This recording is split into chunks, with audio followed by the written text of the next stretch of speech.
Alors, est-ce qu'on a tout le monde maintenant? Est-ce qu'on a toutes les personnes qui vont prendre la présentation? Très bien. Alors, je vais vous expliquer quelques éléments avant qu'on commence. Donc, tout d'abord, merci d'être présent pour cette demi-finale. Bravo à vous pour cette étape, équipe numéro 5. Je suis la modératrice pour le GGF et je vais être la maîtresse du temps. Je m'appelle Shiban Benita. On a peu de temps, donc on va essayer de donner le même temps à toutes les équipes. Sur ce, une fois que je vous dirai c'est parti, je vais vous demander de commencer votre présentation. Vous aurez jusqu'à 10 minutes pour votre pitch.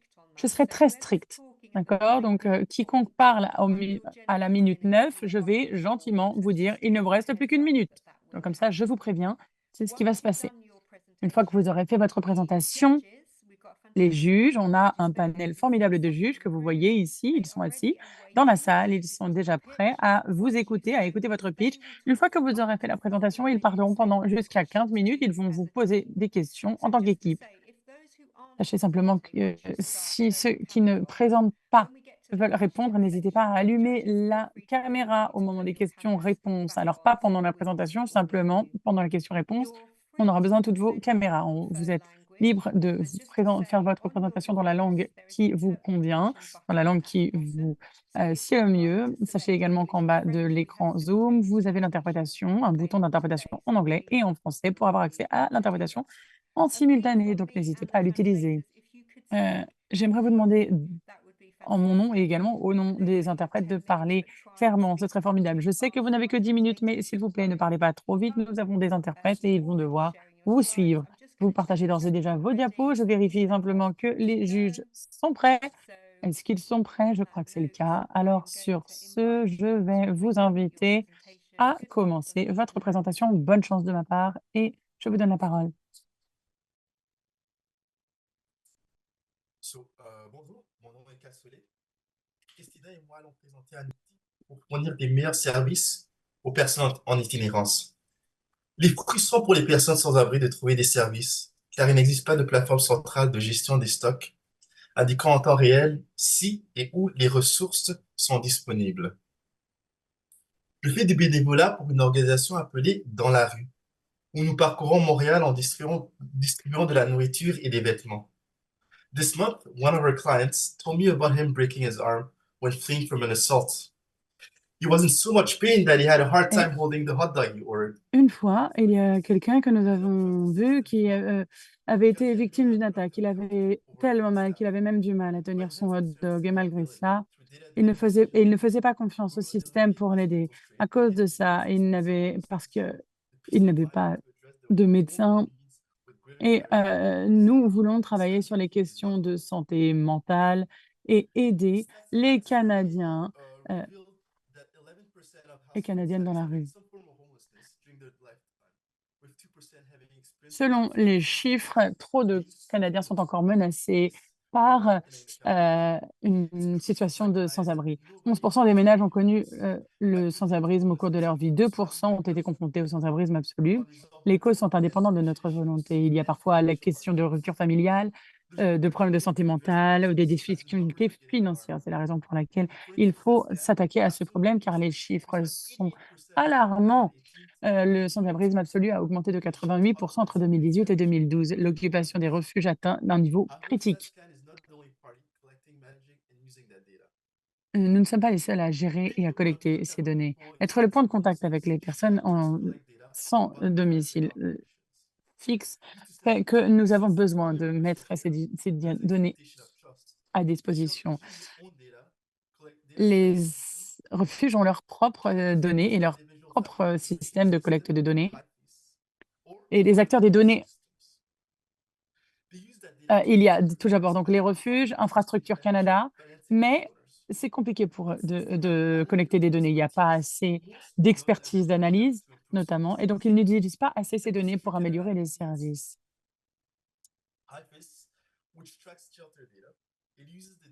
Et donc nous utilisons les données pour mettre en place des programmes ciblés. On a fait des entretiens avec des sans-abri.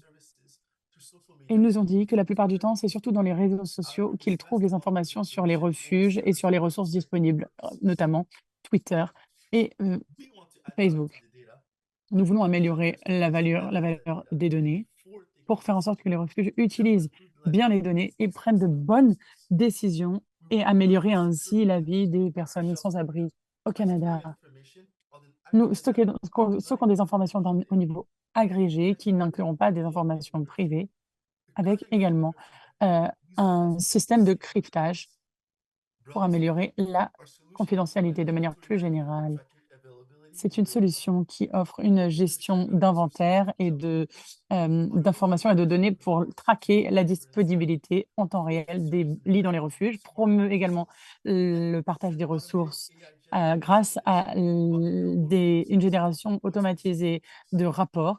Il y aura également des messages générés par intelligence artificielle sur les ressources disponibles pour les personnes qui sont en situation sans domicile. D'accord, merci beaucoup. Donc, je vais vous montrer un modèle de notre solution avec les diapos suivantes qui vont vous montrer les données en matière de capacité et d'occupation de lits à Toronto. J'aimerais vous dire qu'on utilise les données de Toronto principalement parce que c'est une ville qui a des données ouvertes, mais surtout au final, nous, on veut pouvoir l'utiliser sur toutes les villes. Ne serait-ce que pour réitérer le fait que nos utilisateurs, ce seront surtout les gens qui travaillent dans les refuges. C'est eux que nous ciblons. On va vous montrer donc là, ici, l'écran d'accueil pour notre outil avec les 3 piliers. Donc, quand vous êtes un refuge, vous voyez des informations qui sont pertinentes pour vous en tant que fournisseur d'un service. En tant qu'agent qui travaille dans un refuge, si je vais dans gestion des inventaires, j'arrive ici sur cette page, je peux sélectionner la catégorie de ressources que je recherche, que ce soit les biens et les services, vêtements, alimentation, thérapie, lit. Là, j'ai choisi lit et à gauche, je vois la capacité pour ce jour-là et le nombre d'occupations, des taux d'occupation pour les lits et de non-occupation ce jour-là. Ça me donne ainsi une idée de la disponibilité. À droite, je vois le refuge le plus proche disponible avec la demande. On a un visuel avec la carte, avec les refuges disponibles les plus proches et donc je peux ainsi dire à mes clients: «Voilà tel refuge le plus proche qui a telle capacité». Si je tape ici, si je clique sur le deuxième onglet, comme vous le rappelez, vous voyez votre analyse d'utilisation en tant que, agent qui travaille dans un refuge. Là, vous voyez la visualisation des données, les données d'occupation sur 7 jours. Vous voyez que votre refuge ici, il était quasiment à capacité. Si je veux, un historique plus complet, je peux aller jusqu'à 5 mois. Ça me donne une idée, au mois, par mois, les tendances. Troisième et enfin le dernier onglet, prévision. Notre équipe a l'intention de construire un modèle basé sur le machine learning qui prévoira la demande et les taux d'occupation à l'avenir en fonction des différentes, heu fenêtres de temps. Dans ce cas-là, j'ai regardé la prévision de demande entre le 8 et le 11 mai, comme vous voyez dans le petit calendrier et notre outil va générer un graphique comme vous le voyez sur la diapositive ici. Et ça va nous permettre et au refuge de savoir à peu près quel sera le niveau de capacité, disponible, aux alentours du 11 mai. En tant qu'agent travaillant dans un refuge, ça me permet de mieux planifier et d'allouer mes ressources. On peut faire ces prédictions en utilisant notre ensemble de données basées sur, le taux d'occupation avec les variables, telles que, la météo qui est un grand élément important qui est à prendre en compte et enfin, on a la génération de tweets ou de messages automatisés ou X, je ne sais pas si vous appelez X ou Twitter, mais voilà, par exemple, le 9 mai, on s'attend à avoir 4 lits disponibles. C'est une information très utile et qui peut être communiquée par le refuge à ses clients. Ça leur, gagnera du temps et cela rendra les choses beaucoup plus faciles pour eux. Prochaine étape, on a l'intention également de continuer à travailler avec, les données ouvertes de Toronto pour notre prototype, d'outil et ensuite on va s'attaquer à des cas plus compliqués, notamment des ressources différentes telles que l'alimentation et les vêtements, tout en gardant en tête que, On veut des données riches en temps réel disponibles, mais qui ne sont pas encore tout à fait exploitées à leur plein potentiel. Donc, on va commencer avec ce qui est le plus facile et ensuite on mettra à l'échelle à partir de cela. Sur ce, Notre présentation. So, merci Christina. So shelters will play a crucial role in collecting accurate and timely data. donc, les refuges jouent un rôle important pour collecter les données précises. Cependant, collecter les données, ça demande beaucoup d'énergie et de ressources parce que ça veut dire qu'ils doivent déjà mettre des données dans des systèmes tels que IFIS. Pour atténuer ça, les infrastructures permettront aux agents travaillant dans les refuges de collaborer avec des équipes existantes euh, et éviter la redondance de données ou de saisie de données dans différentes plateformes compliquées. Notre solution est très intuitive. Elle aide les refuges et les Canadiens de manière plus générale. Et enfin, les refuges pourront ensuite aider. À améliorer la prestation de services. Nous voulons réduire les barrières aux personnes sans abri et finalement, nous voulons faciliter l'élaboration de politiques. Mais plus que tout, n'oubliez pas les visages et les histoires qui se cachent derrière les statistiques. L'itinérance n'est pas qu'un chiffre, c'est une réalité pour des milliers de Canadiens. Désolé, mais une minute. Plus nous tardons à agir, plus les blessures de l'itinérance seront profondes dans nos communautés, notre économie et plus encore dans la vie de ceux qui en sont victimes. We cannot afford to let this crisis continue to grow unchecked. Let us stand together, united in Nous our ne commitment. pouvons pas continuer à rester dans l'inaction. Le gouvernement doit agir. C'est le moment d'agir. Nous n'avons plus le choix. Thank you for listening to the presentation. Merci d'avoir écouté cette présentation. C'était un bel exemple de travail d'équipe. Je remercie tous mes collègues avec qui nous avons travaillé. Thank you all. Super, merci beaucoup. I'm going to invite everybody to put their Excellent, camera. merci beaucoup. Je vais demander à tout le monde d'allumer votre caméra. Vous allez pouvoir arrêter de partager votre écran. Merci beaucoup pour cette formidable présentation. Je vais maintenant donner la parole au juge qui veut poser la première question.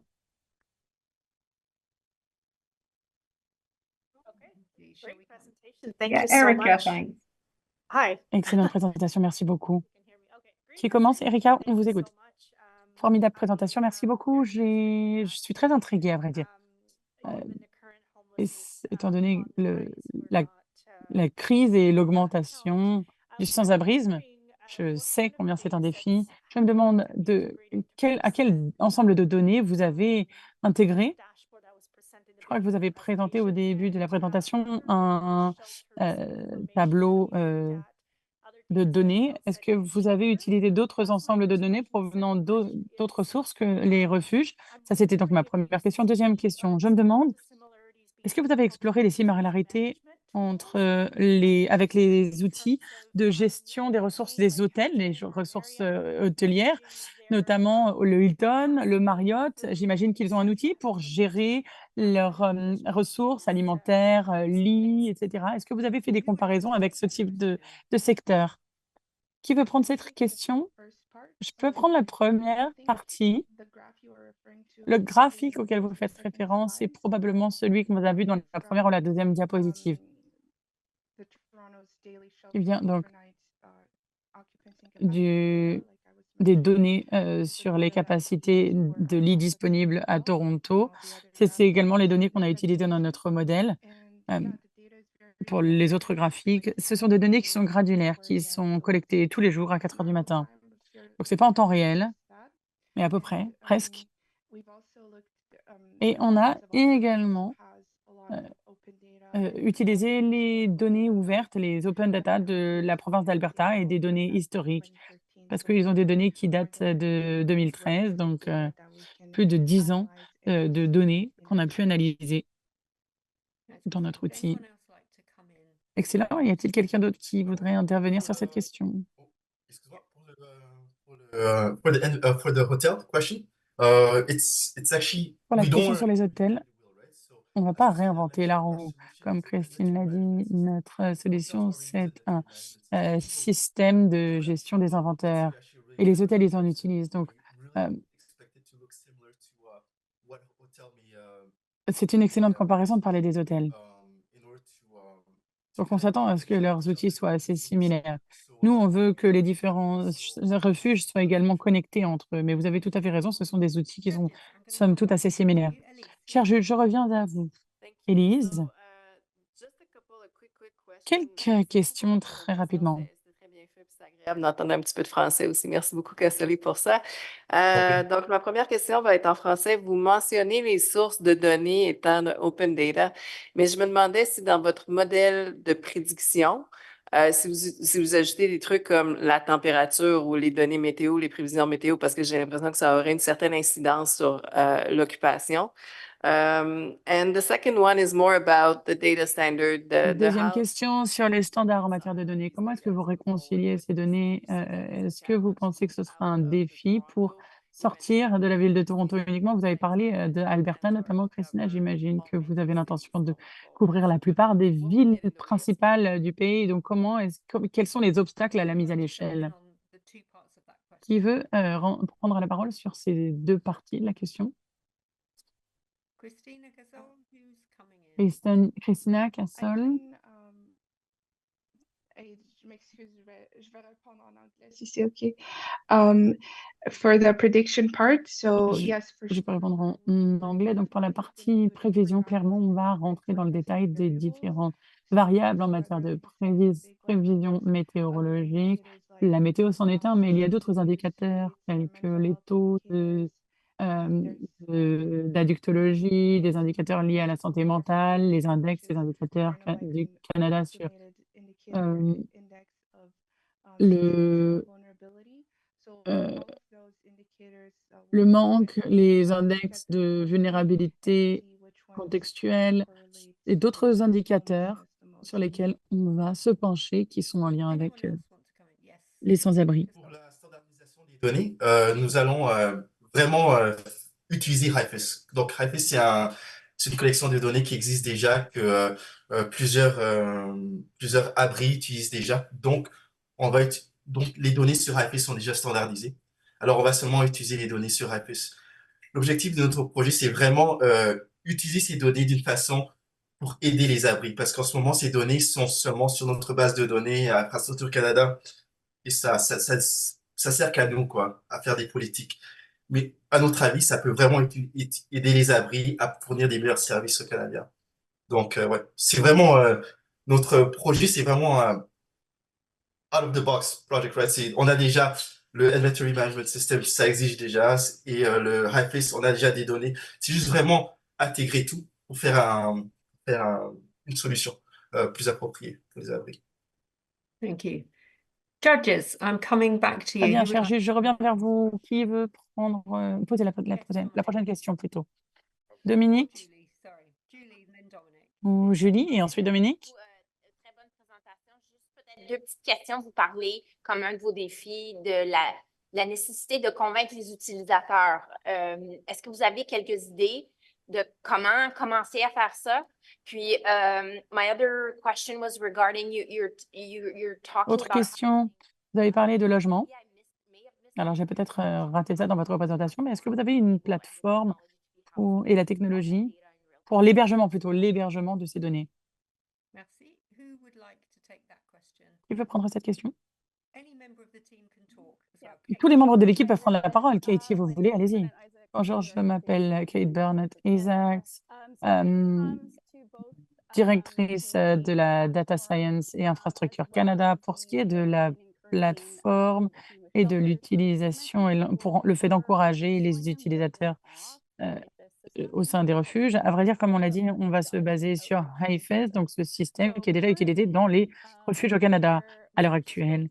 On est en train de mettre en place une nouvelle version de HIFIS qui inclut également davantage d'interaction avec les autres refuges. On travaille d'ores et déjà avec les refuges pour qu'ils utilisent mieux et qu'ils améliorent leur capacité analytique avec la version actuelle de HIFIS. Et donc, le but de ce projet, c'est de fournir des blueprints et des enseignements tirés ainsi que un paramétrage pour une nouvelle version de cet inventaire des ressources. Dominic, you had a question. Dominique, vous aviez une question? Merci. Excellent pitch, merci beaucoup. C'était très excitant, très exaltant. Je vais essayer de me concentrer pour ma question sur un ou deux éléments. Tout d'abord, vous avez d'ores et déjà un refuge avec qui vous avez un partenariat pour la partie initiale de la mise en œuvre. Deuxième question, sur cette initiative, il y a beaucoup de cas d'utilisation, beaucoup de concepts. Alors, ma question est la suivante. Les modèles de prévision et de prédiction et le machine learning, est-ce que c'est inclus? Est-ce que, si c'est pas le cas, est-ce que ça peut quand même fonctionner, uniquement basé sur les données des refuges? Alors, parce que bien sûr, vous avez parlé des tweets, automatisés et cetera, de la partie automatisée et de la prise de décision automatisée avec les algorithmes et les évaluations d'impact. Mais, est-ce que ça fait partie de ce que vous avez pris en compte? Christine, est-ce que vous voulez prendre la première partie de la question ou est-ce que vous voulez prendre la deuxième partie ou tout? Non, moi j'aimerais vraiment surtout parler de la partie machine learning et prévision. Vous pouvez voir ça comme effectivement un élément supplémentaire. On pourrait faire sans, mais il y a quand même beaucoup de valeur ajoutée, à la machine learning. Sans ça, on peut quand même utiliser, la gestion d'inventaire et la partie analytique données. Ce sera quand même un outil utile. Merci. Est-ce que quelqu'un voulait répondre ou continuer sur cette question ou alors parler de la partie partenariat? Moi, j'aimerais parler de la question du partenariat. L'idée, de la plateforme et le modèle qu'on vous a montré, la maquette qu'on vous a montrée et les étapes à venir, c'est effectivement en partenariat, tout a été fait en partenariat avec l'infrastructure, une infrastructure, qui nous fournit des informations. On est en contact, régulier avec les refuges, on est en partenariat avec eux pour comprendre ce dont ils ont besoin. Comme je l'ai dit, c'est un travail en cours avec les refuges. On va utiliser leur feedback pour alimenter notre, maquette à l'avenir. Donc on utilise vraiment cette approche, centrée sur les utilisateurs via, l'infrastructure, via le soutien à l'infrastructure. Merci beaucoup. Gabriel, vous avez une question? Merci beaucoup. Merci pour la présentation. Je vais aussi mentionner, comme Élise a dit, j'apprécie aussi l'utilisation des deux langues officielles. I see in your proposal Je vois dans votre proposition, des informations. Moi, je me demandais si, vous avez des informations sur, la localisation des refuges, spécialement pour les femmes, vulnérables.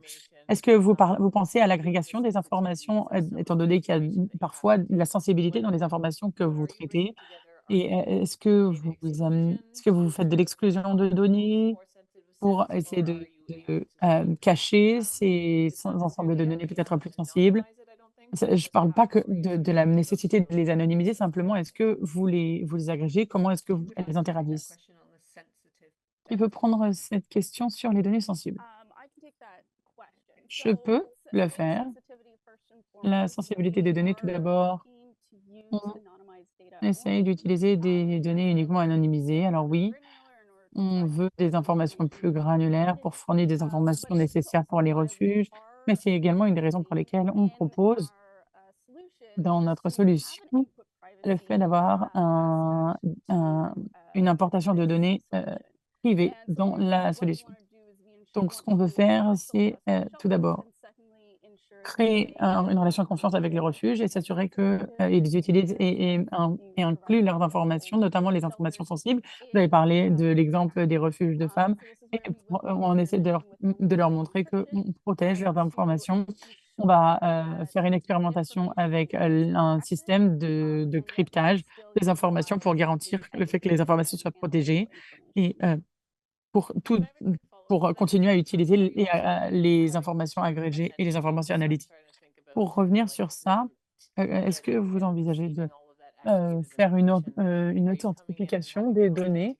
Est-ce que, vous leur, permettez d'authentifier les données auxquelles vous avez accès? Yes, as Christina presented in the mock-up, the goal is Comme that Christine l'a présenté dans la maquette, le but, c'est que les refuges auront une interface qui leur appartiendra avec des informations sur le consentement. Et bien entendu, on a besoin de faire des partenariats avec les refuges. Mais le véhicule via lequel on va s'authentifier et s'identifier en tant que refuge, c'est la plateforme. Donc, vous aurez votre propre accès. Le but, c'est qu'il y ait accès à plus d'informations que ce qui est disponible, parce qu'à l'heure actuelle, il n'y a pas beaucoup d'informations disponibles, tout en garantissant que vous avez accès à toutes les informations dont vous avez besoin. Excellent, merci beaucoup. Est-ce qu'il y a d'autres questions de la part des juges? Oui, Wesley? Désolé, c'est plus un commentaire, mais on parle de cryptage, etc. Ça, ça me fait un peu bondir parce que vous parlez d'informations sensibles.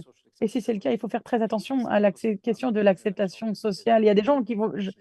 J'aimerais pas voir les gens qui disent: ah non, je veux pas aller à ce refuge parce que ils partagent mes informations. Je veux pas cet impact négatif. Donc, il faut absolument prendre en compte l'impact négatif de l'acceptation sociale, de l'utilisation des données. D'accord, je vois beaucoup de gens qui opinent du chef dans l'équipe. Donc, est-ce que vous avez réfléchi à ces questions? Parce que oui, il faut penser à la question de la transparence. Donc, avant de clore, comme je l'ai dit, on a du travail en cours à l'heure actuelle avec Infrastructure Canada et les communautés. On travaille avec les refuges également pour créer cette relation de confiance. C'était exactement ce sur quoi on a des difficultés pour partager les données. Et c'est un des objectifs à l'avenir avec IFES.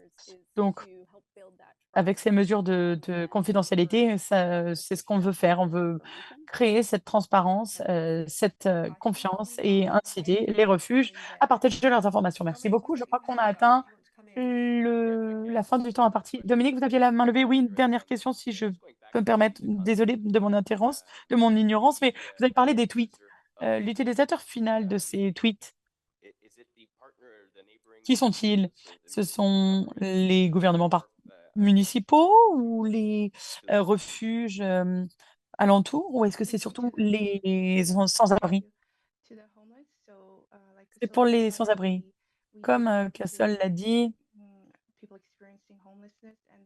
il y a beaucoup de gens qui sont sans-abri. Et les messages et les canaux sur lesquels ils obtiennent les informations, c'est surtout les posts sur les réseaux sociaux. Donc au final, on essaie simplement d'aider les refuges à mieux gérer le flux d'informations, notamment via les réseaux sociaux. Merci pour cette excellente présentation. Je vais vous inviter maintenant à nous quitter et je vous souhaite bonne chance à l'avenir. Merci à toutes et à tous. Thank you. And over to our judges. Je rends la parole au juge quand tout le monde aura quitté l'appel. There we go. So, judges, I think now Très you bien, donc have les juges, je crois qu'on a déjà normalement les 5 à 10 minutes pour faire votre débrief sur cette 5e présentation et ensuite vous aurez également, vous serez contente de savoir que vous avez une pause pour le déjeuner. Donc, on reprendra avec la prochaine présentation à 1h15. Mais on laissera rentrer la prochaine équipe vers 13h. Merci. Bah alors, bon appétit, que ce soit le déjeuner ou le dîner pour vous. Merci. Profitez bien de votre pause déjeuner.